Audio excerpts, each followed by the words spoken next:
नमस्कार.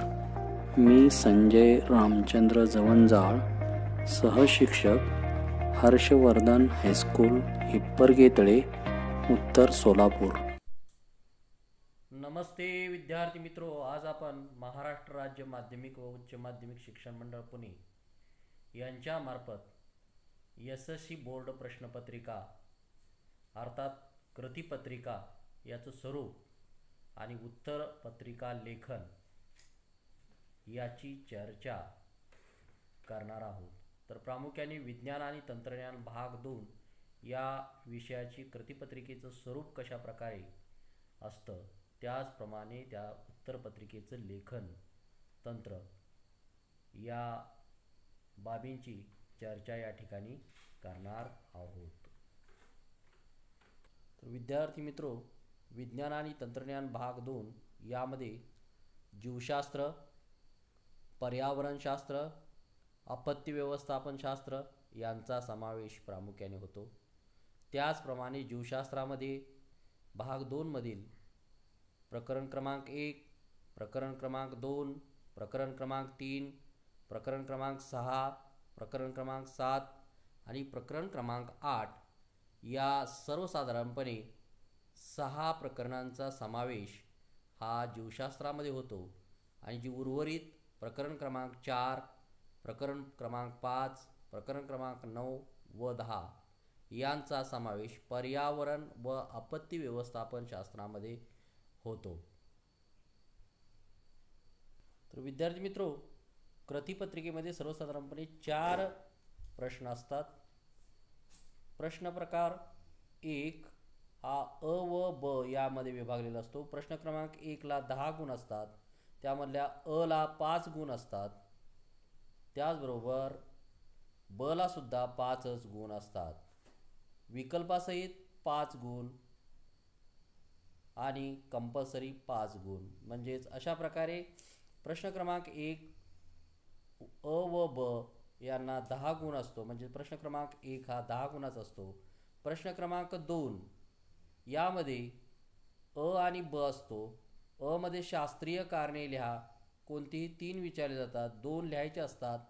प्रत्येक शास्त्रीय कारणाला 2 गुण असतात. त्यामधलं एक जीवशास्त्र व एक पर्यावरण किंवा आपत्ती व्यवस्थापन शास्त्रावर आधारित हे एक शास्त्रीय कारण असतं. याला 4 गुण असतात, विकल्पासह 6 गुण असतात. त्याचबरोबर प्रश्न क्रमांक 2 ब मध्ये 2 गुणांचे 5 प्रश्न असतात, त्यापैकी 3 प्रश्न सोडवायचे असतात. त्यामध्ये किमान 2 जीवशास्त्रावर व किमान 2 पर्यावरण अथवा आपत्ती व्यवस्थापन शास्त्रावर आधारित असतात. म्हणजेच या ठिकाणी 3 प्रश्न हे कंपल्सरी 5 पैकी सोडवायचे असतात. प्रत्येक प्रश्नाला 2 गुण असतात. हा 6 गुणाचा कंपल्सरी आपल्याला सोडवावं लागतं. विकल्पासहित 10 गुण असतात. त्याचबरोबर प्रश्न क्रमांक 3 यामध्ये 3 गुणांचे 8 प्रश्न असतात, त्यापैकी 5 प्रश्न सोडवायचे असतात. त्यापैकी 8 प्रश्नापैकी किमान 4 जीवशास्त्रावर व 4 पर्यावरण किंवा आपत्ती व्यवस्थापन शास्त्रावर आधारित असतात. म्हणजे 3 गुणांचे प्रश्न 5 प्रश्न सोडवायचे असतात, म्हणजे 15 गुण कंपल्सरी सोडवायचे असतात 15 मार्काचे, 24 विकल्पासहित. आणि शेवटचा जो प्रश्न असतो तो प्रश्न क्रमांक 4 5 गुणाचे 2 प्रश्न असतात, त्यापैकी कोणताही एक या प्रश्न सोडवायचा असतो. त्यामध्ये एक प्रश्न हा जीवशास्त्रावर तर दुसरा पर्यावरण किंवा आपत्ती व्यवस्थापन शास्त्रावर आधारित असतो. म्हणजे इथं कंपल्सरी 5 मार्काचे प्रश्न सोडवावा लागतो. विकल्पासहित 10 गुणाचे प्रश्न असतात. अशा प्रकारे विद्यार्थी मित्रो, तुमची कंपल्सरी 40 गुणांची ही लेखी परीक्षा असते आणि विकल्पासहित 60 गुण असतात.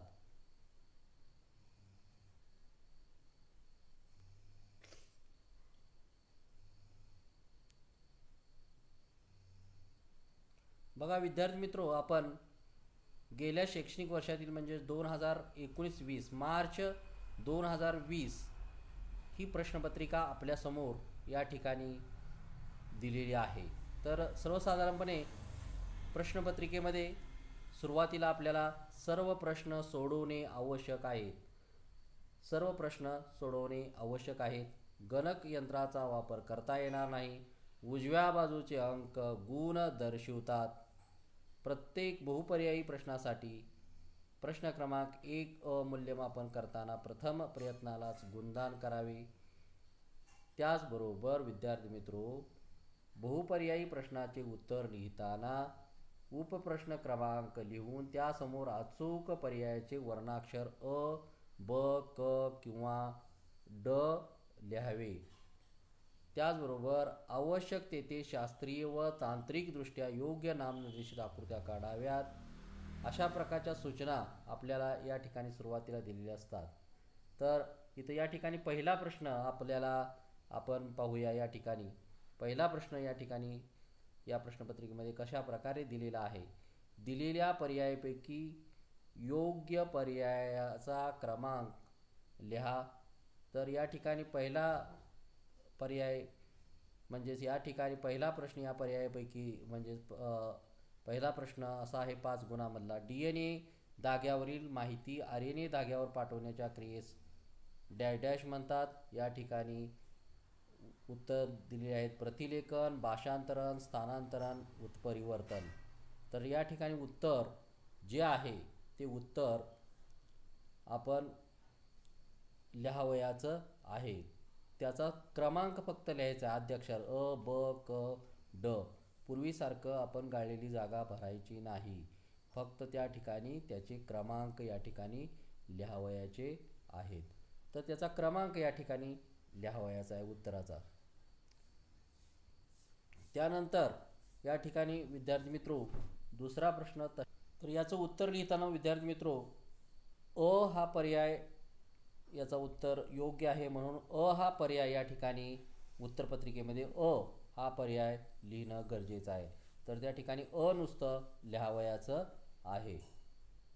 तर अशा प्रकारे उत्तरपत्रिकेमध्ये नुसता पर्यायाचा क्रमांक त्या ठिकाणी किंवा आद्याक्षर त्याचं लिहा. तर यामधला दुसरा आकडा असा विचारलेला आहे, शरीराचे अनेक तुकडे होऊन प्रत्येक तुकडा नवजात सजीव जगू लागतो, हे प्रजनन टिंबटिंब प्रकारचे आहे.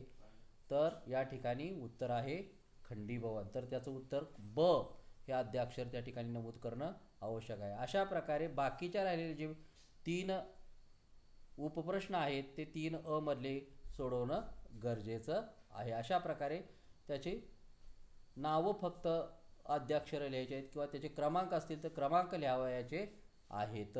पूर्ण वाक्यात लिहिणं गरजेचं नाही. तर विद्यार्थी मित्रो अशा प्रकारे त्याचबरोबर इंधनाच्या अपूर्ण ज्वलनातून टिंबटिंब तयार होतो. या ठिकाणी आहे काय जे उत्तर आहे ते उत्तर तुम्ही लिहावयाचं आहे त्याचा आद्याक्षर. त्याचबरोबर प्रकल विभाजनातून तर्कतंतू या अवस्थेपासून दिसू लागतात. कुठला आहे उत्तर त्याचा आद्याक्षर लिहिणं गरजेचं आहे. तर अशा प्रकारे 5च्या 5 जे आकडे आहेत ते त्याचा आद्याक्षर हे नमूद करा. त्यानंतर या ठिकाणी कॅल्शियम व लोहाची कमतरता भरून काढणारे क्षार टिंबटिंब आम्लापासून बनवतात. हेही तुम्ही याचं उत्तर जे योग्य पर्याय असेल तो योग्य पर्याय त्या ठिकाणी लिहावयाचा आहे. त्यानंतर प्रश्न क्रमांक 1 ब मधील सुद्धा प्रत्येक प्रश्न हा एका गुणांसाठी असतो. असे 5 प्रश्न असतात. यामध्ये विसंगत पद ओळखा. वाळवणे, खारवणे, शिजवणे, साखर घालणे यामधला कुठला विसंगत घटक आहे तो ओळखायचा आहे. त्यानंतर सहसंबंध ओळखा. गांडूळ, वलई, गांडूळ, चपटेक्रमी यामध्ये सहसंबंध हे मात्र पूर्ण वाक्यात लिहिणं गरजेचं आहे. विसंगत पद या ठिकाणी जे आहे ते विसंगत पद लिहायचं आहे. त्याचबरोबर विद्यार्थी मित्रो चूक की बरोबर ते लिहा. तंबाखूजन्य पदार्थामुळे तोंड व फुफ्फुसे यांचा कर्करोग होत नाही, हे विधान चूक आहे का बरोबर आहे ते लिहावयाचं आहे. त्यानंतर प्रश्नाचे कार्य लिहा. मी सरीसृप व सस्तनी या दोघांना जोडणारा दुवा आहे, तर मी कोण आहे, याची उत्तरं तुम्ही एका वाक्यात लिहायची आहेत. तर अशा प्रकारे 5 प्रश्न हे 5 गुणांसाठी असतात, तर ते लिहावायचं आहे. अशा प्रकारे पहिला प्रश्न हा 10 गुणांचा अ आणि ब मिळून असतो. त्यानंतर विद्यार्थी मित्रो प्रश्न क्रमांक 2 यामध्ये शास्त्रीय कारणे लिहा असा प्रश्न असतो. त्यामध्ये 3 दिलेले शास्त्रीय कारणे असतात, कोणतेही 2 सोडवायचे असतात. भारतीयांनी कुटुंब नियोजन करून लोकसंख्येला आळा गाठला पाहिजे. खूप व्यायाम केल्यानंतर आपल्याला थकल्यासारखे वाटते. जलविद्युत ऊर्जा, सौर ऊर्जा आणि पवन ऊर्जा यांना नूतनीकरण ऊर्जा स्रोत म्हणतात. या 3पैकी 2 सोडवायचे असतात, प्रत्येकाला 2 गुण असतात. त्याचबरोबर या ठिकाणी प्रश्न दुसऱ्यातला ब, खालील प्रश्न सोडवा कोणतेही 2. तर यामध्ये 3 प्रश्न दिलेले असतात, त्यापैकी 2 सोडवायचे असतात, प्रत्येकाला 2. 5 दिलेले असतात. यामध्ये प्रश्न क्रमांक ब, प्रश्न दुसऱ्यातला ब, यामध्ये आपल्याला एकूण 5 प्रश्न दिलेले असतात, त्यापैकी कोणतेही 3 सोडवायचे आहेत. विद्यार्थी मित्रो, कोणतेही 3 सोडवायचे आहेत. तर यामध्ये पहिला प्रश्न हा या ठिकाणी ओघ तक्ता दिलेला आहे. ओघ तक्ता पूर्ण करायचा. किरणोत्सारी प्रदूषणाचे परिणाम लिहायचे आहेत. फरक स्पष्ट करा. पक्षी वर्ग आणि सस्तनी वर्ग हा फरक स्पष्ट करा. 3 प्रश्न कंपल्सरी सोडवायचे असतात, प्रत्येकाला 2 गुण असतात. तर विद्यार्थी मित्रो, असा हा 10 गुणाचा प्रश्न हा दुसरा असतो. बघा या ठिकाणी तिसरा, खालील दिलेल्या चित्राचे निरीक्षण करून आपत्तीचे 2 परिणाम लिहा. ताणतणाव कमी करण्याचे कोणतेही 4 मार्ग स्पष्ट करा. त्यानंतर संकल्पना चित्र पूर्ण करा. अशा प्रकारे 5 पैकी 3 सोडवायचे असतात, प्रत्येकाला 2 गुण असतात. तसं अशा प्रकारे प्रश्न क्रमांक 2 मधली अ ला 4 गुण आणि ब ला 6 गुण असतात. तर प्रश्न क्रमांक 2 हा 10 गुणाचा असतो. विद्यार्थी मित्रो, प्रश्न क्रमांक 3 यामध्ये खालील प्रश्न सोडवा कोणतेही 5. तर यामध्ये 8 प्रश्न विचारले असतात, प्रत्येक प्रश्नाला 3 गुण असतात. यामध्ये उत्क्रांतीमध्ये शरीरशास्त्रीय पुराव्याचे महत्त्व स्वधारण स्पष्ट करा. तुम्ही काय कराल? का? शेजारच्या मुलाला तंबाखू खायला आवडते. तुमच्या मित्राला सतत सेल्फी काढायचा छंद लागला आहे. तुमची बहीण अबोल आहे, सतत एकटी राहते. घरातील कचऱ्याचे विघटन व्यवस्थित करण्यासाठी कोणती खबरदारी घेणे आवश्यक आहे? अशा प्रकारे 8 प्रश्न विचारलेले असतात. त्या 8 पैकी 4 प्रश्ने जीवशास्त्रावर आधारित असतात आणि 4 प्रश्ने जीवशास्त्र, आपत्ती व्यवस्थापन अथवा पर्यावरण शास्त्रावर आधारित असतात. तर अशा प्रकारे हा तिसरा प्रश्न हा प्रत्येकी प्रश्नाला 3 गुण असतात. तिसरा प्रश्न हा 15 गुणाचा असतो. विद्यार्थी मित्रो, खालील आकृतीचे निरीक्षण करा. विचारलेल्या प्रश्नांची उत्तरे लिहा. आकृतीमधील प्राणी कोणत्या संघातील आहे? त्याचे त्वचेवरील आवरण कोणते? तर अशा प्रकारे 5 प्रत्येकी प्रश्नासाठी 3 गुण असतात. 8 प्रश्न असतात, त्यापैकी 5 सोडवायचे असतात. अशा प्रकारे खालील संकल्पना स्पष्ट करा. बहाडोत्री मातृत्व, काज नलिकेतील फलन, वीर्यपेढी. खालील दर्शवलेल्या मानवी शरीरातील विविध अवयव नाम निर्देशित करा. आकृत्या दिलेली असते, आकृतीची नावं लिहावयाची असतात. अशा प्रकारे 8 प्रश्न विचारलेले असतात, त्यापैकी 5 प्रश्न सोडवायचे असतात, प्रत्येकाला 3 गुण असतात.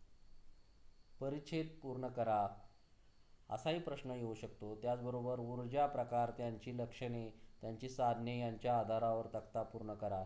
या ठिकाणी अशा प्रकारे प्रश्न तिसऱ्यात 8 प्रश्न विचारलेले असतात, फक्त 5 सोडवायचे असतात, प्रत्येक प्रश्नास 3 गुण असतात. तर अशा प्रकारे हा तिसरा प्रश्न हा विद्यार्थी मित्र असतो. शेवटचा प्रश्न म्हणजे प्रश्न क्रमांक 4. यापैकी 2 प्रश्न दिलेले असतात. चौथ्यामध्ये 2 पैकी 1 प्रश्न सोडवायचा असतो. एक पर्यावरण आधारित किंवा एक जीवशास्त्रावर आधारित असतो. याला प्रत्येकाला 5 गुण असतात, त्यापैकी एकच सोडवायचा असतो.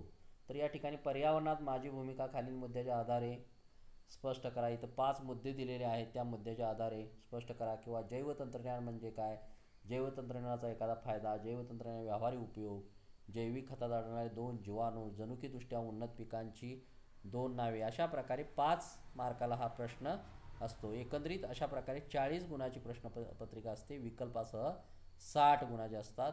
एकूण 4 प्रश्न असतात. पहिल्या प्रश्नास 10 गुण, दुसऱ्या प्रश्नास 10 गुण, तिसऱ्या प्रश्नास 15 गुण आणि चौथ्या प्रश्नास 5 गुण. अशा प्रकारे ही तुमची कृतीपत्रिका ही असते. चला तर पाहूया आता आपण उत्तरपत्रिका. आदर्श आपली कृतीपत्रिकेचं स्वरूप, आदर्श उत्तरपत्रिका अर्थात कृतीपत्रिका कशी असावी ते आता आपण पाहूया. तर विद्यार्थी मित्र, अशा प्रकारे तुम्हाला उत्तरपत्रिका दिलेली असतात. सेकंडरी स्कूल सर्टिफिकेट एक्झामिनेशन, माध्यमिक शालांत प्रमाणपत्र परीक्षा, या ठिकाणी तुमचा अंकी आणि अक्षरी या ठिकाणी नंबर लिहावयाचा असतो. त्याचबरोबर या ठिकाणी परीक्षार्थीची स्वाक्षरी असते, विषयाचं नाव असतं, पेपर कुठला तो लिहायचा असतो. त्यानंतर माध्यम कुठल्या प्रकारचे आहे, उत्तर लेखनाची भाषा कुठली आहे, त्यानंतर सप्लिमेंट किती जोडलेले आहेत याची माहिती या ठिकाणी लिहिणं गरजेचं आहे. तर हा एक तुम्हाला आदर्श उत्तरपत्रिका नमुना लिहिलेला, ज्या विद्यार्थ्याला गेल्या शैक्षणिक वर्षामध्ये म्हणजेच मार्च 2020मध्ये विज्ञान भाग 2ला 40 मार्क पडलेले आहेत, अशा विद्यार्थ्याची उत्तरपत्रिका तुम्हाला मी या ठिकाणी दाखवण्याचा प्रयत्न करीत आहे. अशा प्रकारे जर आपण उत्तर लेखन केलं तर आपल्यालासुद्धा 40पैकी 40 गुण पडण्यास हरकत नाही, असा आपण प्रयत्न करणं ही काळाची गरज आहे. बघा विद्यार्थी मित्र, या ठिकाणी प्रश्न क्रमांक 1ला 10 गुण आहेत, प्रश्न क्रमांक 1ला 10 गुण आहेत, प्रश्न क्रमांक 2ला 10 गुण आहेत, 3ला 15 गुण आहेत, 4ला 5 गुण आहेत.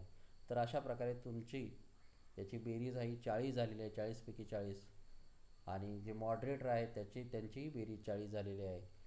तर अशा प्रकारे उत्तर जर लिहिलं तर आपल्यालासुद्धा अशीच मार्क पडतील. बघा विद्यार्थी मित्रो, प्रश्न क्रमांक 1 यामध्ये या विद्यार्थ्यांनी नुसतं क्रमांक टाकलेले आहेत. या ठिकाणी क्रमांक टाकलेत अ, दुसऱ्याचा ब, तिसरा अ, चौथा ब, पाचवा अ. ही पाचीच्या पाची क्रमांक हे बरोबर आहेत, त्यामुळं 5 गुण या विद्यार्थ्याला पडलेले आहेत. तर या ठिकाणी सुद्धा 5 गुणांची नोंद केलेली आहे परीक्षकांनी. त्यानंतर या ठिकाणी विद्यार्थी मित्रो, विसंगत पद ओळखणे, यामध्ये फक्त विसंगत पद शिजवणे लिहिलेला आहे शब्द. त्यानंतर सहसंबंध प्लॅनेरिया, तंबाखूजन्य पदार्थामुळे तोंड फुफ्फुसे यांचा कर्करोग होत नाही, चूक आहे, हे विधान चूक लिहायचं आहे त्या ठिकाणी. वृषणाचे कार्य शुक्रपेशी तयार करणं, त्याचबरोबर डकबिल प्लॅटिपस. तर अशा प्रकारे जर उत्तरपत्रिका, आदर्श उत्तरपत्रिका लिहिली. बघा इथं स्पेस, दोन्ही बाजूला स्पेस सोडलेला आहे. एक प्रश्न झाल्यानंतर उपप्रश्न झाल्यानंतर त्या ठिकाणी जागा सोडलेली आहे, त्यामुळं सुटसुटीत असा पेपर दिसतो. त्यामुळे प्रत्येकाला गुणसुद्धा 5च्या 5 जे बरोबर आहेत, त्यामुळं 5 गुण हे या ठिकाणी पडलेले आहेत. तर अशा प्रकारे जर आपण सुद्धा प्रयत्न केला तर आपल्यालासुद्धा अशाच प्रकारे गुण पडतील, त्यामध्ये चिंता करण्याची गरज नाही. त्यानंतर विद्यार्थी मित्र हो, प्रश्न क्रमांक 2 हा शास्त्रीय कारणे लिहा. कोणतीही 3 विचारले जातात, 2 लिहायचे असतात. तर या विद्यार्थ्यांनी बघा, भारताची लोकसंख्या झपाट्याने वाढत आहे, त्याचं शास्त्रीय कारण या ठिकाणी व्यवस्थित लिहिलेलं आहे, स्पेस सोडलेला आहे दोन्ही बाजूला. त्याचबरोबर विद्यार्थी मित्रो, जलव्यवस्थापन पासून विद्युत निर्मिती कशा प्रकारे होते हेही लिहिलेलं आहे. प्रश्न झाल्यानंतर उत्तरपत्रिकेमध्ये उत्तर लिहिण्याचं झाल्यानंतर रेष ओढलेली आहे, जागा दोन्ही बाजूला स्पेस सोडलेला आहे, व्यवस्थित सुटसुटीत पेपर लिहिल्यामुळं याला दोन्हीपैकी 2 मार्क पडलेले आहेत. तर मुद्द्याला अनुसरून जर उत्तर लिहिलं तर या ठिकाणी आपल्याला मार्क कुठेही जात नाहीत. त्यानंतर प्रश्न क्रमांक 2 मधला ब हा आकडा कोणतेही 3 प्रश्न सोडवायचे यामध्ये कोणतेही 3 सोडवायचे असतात, 5 दिलेले असतात. यामध्ये हा ओक तक्ता दिलेला आहे, किरणोत्सारी प्रदूषणाचे परिणाम. ज्या पद्धतीनं कृतीपत्रिकेमध्ये ओक तक्ता आखलेला आहे त्या पद्धतीनंच आपण आखून घ्यायचं आहे आणि त्या पद्धतीनंच उत्तरं लिहिण्याचा या ठिकाणी प्रयत्न करायचा आहे. या ठिकाणी प्रत्येक परिणामाला अर्धा गुण आहे, ते लक्षात घ्या विद्यार्थी मित्रो. ही 4 परिणाम आहेत, ते 4 परिणामाला हे अर्धे गुण आहेत, त्यामुळे अर्धा मार्क पडलेले आहेत. म्हणजे 4 गुण लिहिलेले आहेत, परिणाम लिहिलेले आहेत आणि त्या 4 परिणामालाच अर्धा म्हणजे 2 गुण हे या ठिकाणी त्या विद्यार्थ्याला मिळालेले आहेत. तर अशा प्रकारे उत्तरपत्रिका जर लेखन केलं तर आपल्यालासुद्धा छान मार्क पडण्यास हरकत. त्यानंतर या ठिकाणी हाही प्रश्न व्यवस्थित लिहिलेला आहे, मुद्देसूद दिलेले आहे. प्रत्येक मुद्द्याला इथं अर्धा गुण दिलेला आहे आणि अर्ध्या गुणाचे 4 मुद्दे दिलेले आहेत. 4 मुद्द्यालाच अर्धा गुण म्हणजे 2 मार्क पडलेले आहेत. त्याचबरोबर या ठिकाणी ओक तक्ता सुद्धा या ठिकाणी लिहिलेलं आहे. सूक्ष्मजीवांचा वापर कशासाठी केला जातो हे आपल्याला या ठिकाणी दिलेले आहे. दिलेले आहेत. 4 मुद्द्याला अर्धा अर्धा गुण. अशा प्रकारे या ठिकाणी दुसरा प्रश्न हा 10 गुणाचा असतो. अ ला 4, ब ला 6 मार्क असतात. ब मध्ये 5 पैकी 3 सोडवायचे असतात. तर अशा प्रकारे याला पैकीच्या पैकी मार्क्स मिळाले आहेत आणि या मार्काची नोंद या ठिकाणी वरती केलेली असते. बघा, वरती म्हटल्यानंतर या ठिकाणी केलेली आहे. या ठिकाणी प्रश्न क्रमांक 3 हा 15 गुणाचा असतो. यामध्ये 8 प्रश्न दिलेले असतात, त्यापैकी 5 सोडवायचे असतात.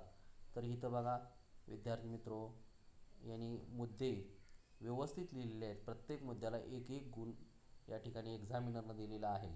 अशा प्रकारे जर आपण मुद्दे सूद पेपर लिहिला तर आपल्याला सुद्धा मार्क पडण्यासाठी काही हरकत नाही.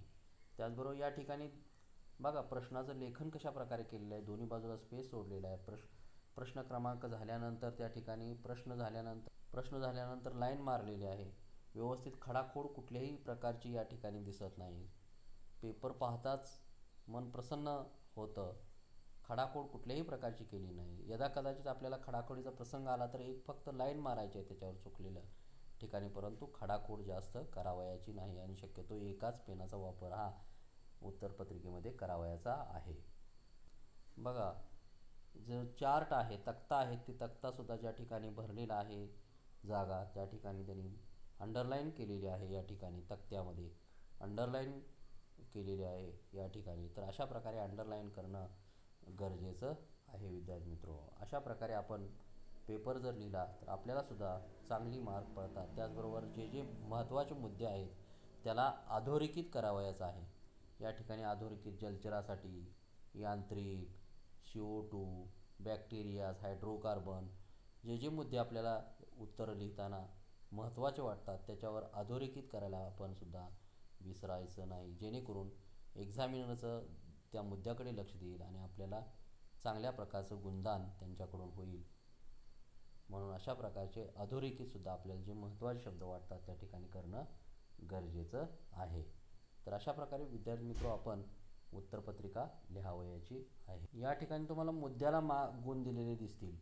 इथं हाफ अशा प्रकारे इथं मुद्द्याला गुण देतात. त्यामुळं आपलं या मुद्द्याकडं जे परीक्षकाचं लक्ष केंद्रित करणं या ठिकाणी गरजेचं आहे. म्हणून मुद्द्याला आपण जे आहेत मुद्देसूद लिहिणं आणि जे महत्त्वाचे शब्द वाटतात त्यांना अधोरेखित करणं या ठिकाणी महत्त्वाचं आहे. त्यानंतर विद्यार्थी मित्र, शेवटचा प्रश्न क्रमांक 4 हा 5 गुणासाठी असतो. 2 प्रश्न दिलेले असतात. एक आपत्ती व्यवस्थापन, पर्यावरणावर अथवा जीवशास्त्रावर आधारित. तर इथं 5 मुद्दे दिलेले आहेत. 5 मुद्द्याला प्रत्येकाला एक एक मार्क दिलेला आहे, एक एक गुण दिलेला आहे. यावरून आपल्याला लक्षात येईल की मुद्देसूद लिहिणं या ठिकाणी गरजेचं आहे. प्रत्येक या ठिकाणी मुद्द्याला एक एक गुण दिलेला आहे. त्यानुसार जसं कृतीपत्रिकेमध्ये मुद्दे दिलेले आहेत त्यालाच अनुसरून उत्तर लेखनाचं तंत्र आपण केलं पाहिजे. पेनचा वापर शक्यतो एकाच पेनचा वापर करायचा आहे. शक्यतो काळ्या पेनचा वापर केला तर अधिकच चांगलं. एखादा कृतीपत्रिका लिहित असताना जर पेन बंद पडला तर घाबरायचे कारण नाही, दुसऱ्या पेननं लिहिलं तरी चालेल. तर अशा प्रकारे आपण व्यवस्थित सुटसुटीत पेपर लिहिला तर आपण निश्चितच ध्येयापर्यंत पोहोचू. आणि शेवटी मी या ठिकाणी आपण प्रयत्नात सातत्य जर असेल तर निश्चितच आपल्याला यश हे मिळेल. तर शेवटी मी या ठिकाणी एक तुम्हाला चित्र हे दाखवण्याचा प्रयत्न केलेला आहे. तर ज्याप्रमाणे आपलं उद्दिष्ट असेल ते उद्दिष्ट साध्य करण्यासाठी आपण कार्यमग्नता झालं पाहिजे आणि कार्यमग्नता होऊन योग्य दिशेनं प्रयत्न केला आणि त्यामध्ये सातत्य असेल तर निश्चितच आपलं यश हे आपल्याला चांगल्या दर्जेदार मिळेल, यात कदापि शंका नाही. म्हणून याप्रमाणे जर आपण उद्दिष्ट निश्चित केलं आणि त्या दृष्टीनं कार्यमग्नता केली, योग्य दिशेनं प्रयत्न केला आणि त्यामध्ये सातत्य जर ठेवलं तर निश्चितच यश हे चांगल्या प्रकारे आपल्याला मिळेल. तर अशा प्रकारे जर विद्यार्थी मित्र आत्ता आपणास दाखवलेल्या उत्तरपत्रिकेप्रमाणे जर आदर्श उत्तरपत्रिका लिहिली तर आपल्यालासुद्धा चांगले गुण मिळेल याची मला शंका नाही. पुन्हा एकदा आपल्या परीक्षेस शुभेच्छा. धन्यवाद. आम्ही इथंच थांबतो. पुन्हा एकदा तुम्हाला परीक्षेसाठी शुभेच्छा.